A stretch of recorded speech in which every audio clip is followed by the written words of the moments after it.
Bonjour à toutes et à tous, j'espère que vous allez bien. Bienvenue dans cette nouvelle vidéo dans laquelle nous allons voir ensemble comment trader les news.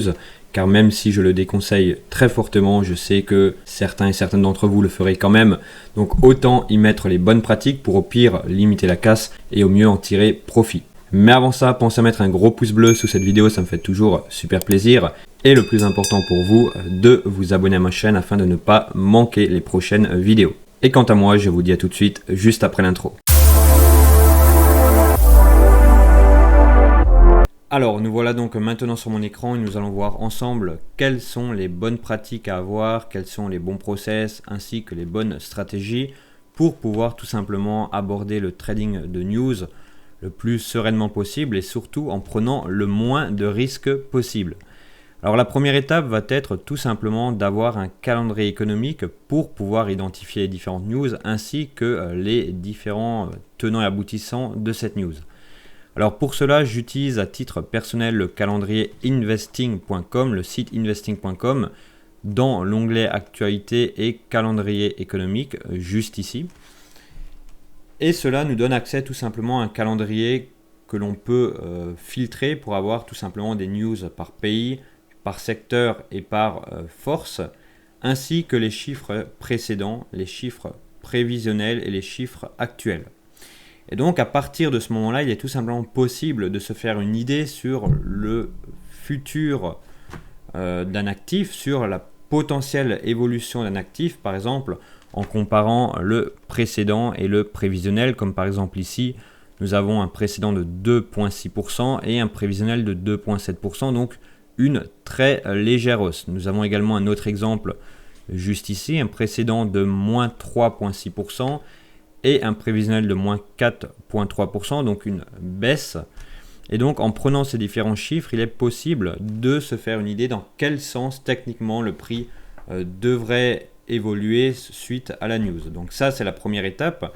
La deuxième étape serait également, alors là peut-être plus pour les traders semi-professionnels et professionnels, d'utiliser le site newsquake.com, donc un site qui va permettre d'avoir l'actualité, d'avoir les news en direct, en temps et en heure du monde entier, de les avoir sous forme écrite, sous forme vocale également, et tout simplement d'être connecté quelque part à la seconde près aux différentes news.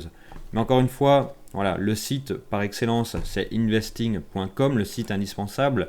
Et ensuite, pour les personnes semi-professionnelles, voire professionnelles, ou qui ont des ambitions professionnelles, eh bien tout simplement, ça serait d'utiliser en plus le site newsquake.com. Alors ça, c'est vraiment pour la première partie. Ensuite, pour la partie stratégie, eh bien tout simplement, il existe principalement, je dirais, trois stratégies avec chacune leurs avantages et leurs inconvénients forcément. Alors la première stratégie, c'est celle que l'on peut apercevoir directement sur mon écran, à savoir identifier le plus haut et le plus bas quelques minutes avant une news.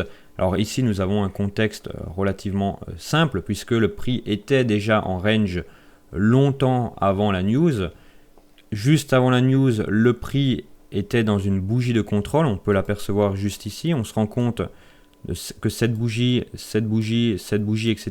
reste dans l'amplitude de celle-ci, donc bougie de contrôle, et que lorsqu'il y a eu la news, donc avec des chiffres positifs, forcément, vu la configuration, eh bien tout simplement, lorsqu'il y a eu la news, le prix a breaké cette bougie de contrôle, le plus haut de ce range également, et tout simplement s'est envolé sur des plus hauts, tout simplement.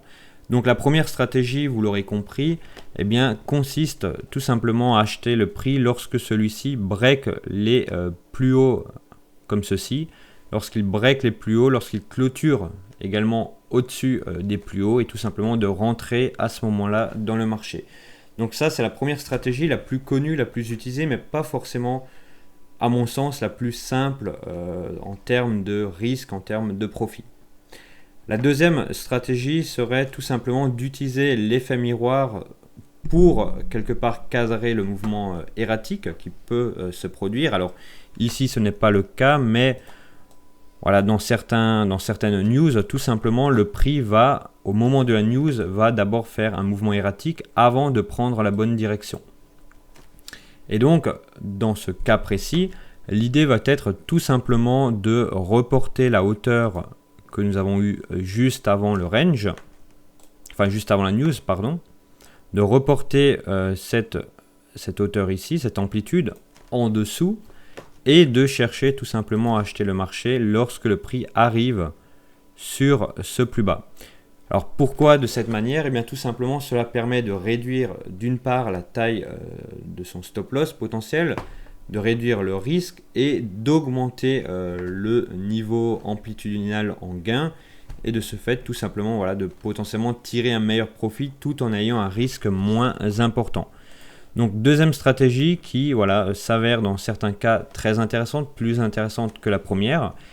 Et enfin la dernière stratégie qui pourquoi pas serait peut-être plus appropriée à des traders voilà, qui souhaitent prendre moins de risques, prendre moins de gains mais moins de risques également.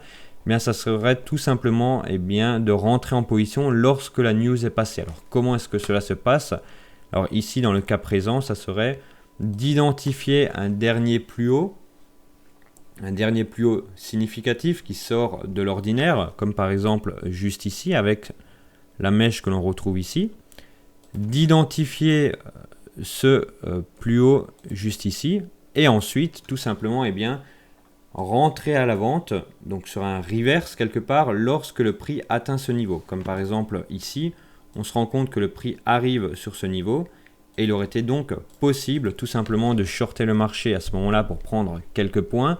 C'est ce qu'on peut appeler également un reverse, puisque le prix va dans un sens, puis il est rejeté dans l'autre, un reverse. Et donc tout simplement, voilà, à ce moment-là, l'amplitude, la volatilité commence à baisser. Et donc il est plus simple des fois de chercher quelques points ici, dans ces niveaux-ci, plutôt que de chercher à prendre quelque part l'impulsion dans son intégralité. Donc trois stratégies voilà, qui sont chacune quelque part un peu différentes, dont le risque est également différent, dont le potentiel profit est également différent, mais qui peuvent s'adapter en fonction des différentes news. Encore une fois, je tiens à préciser que le trading de news est fortement déconseillé, il y a toujours beaucoup de risques, il y a également beaucoup de casse, mais voilà, je sais que certains et certaines d'entre vous vous intéressez à ce type de trading, donc voilà, j'ai tout simplement envie de vous partager mon retour d'expérience concernant le trading de news pour prendre le moins de risques possible et potentiellement tirer profit. N'hésitez pas également, si vous souhaitez vous former plus vite et vous former et aller plus loin tout simplement, de rejoindre mon accompagnement Scalper Elite, dans lequel vous y retrouverez une formation complète de A à Z, 3 séances de coaching individuel avec moi, ainsi que d'un canal Discord dans lequel je vous partage tous les jours avant 8h les tendances du jour, les niveaux du jour, ainsi que, à titre ponctuel bien sûr et à titre éducatif, quelques signaux. Je vous dis à toutes et à tous, à la prochaine dans une nouvelle vidéo.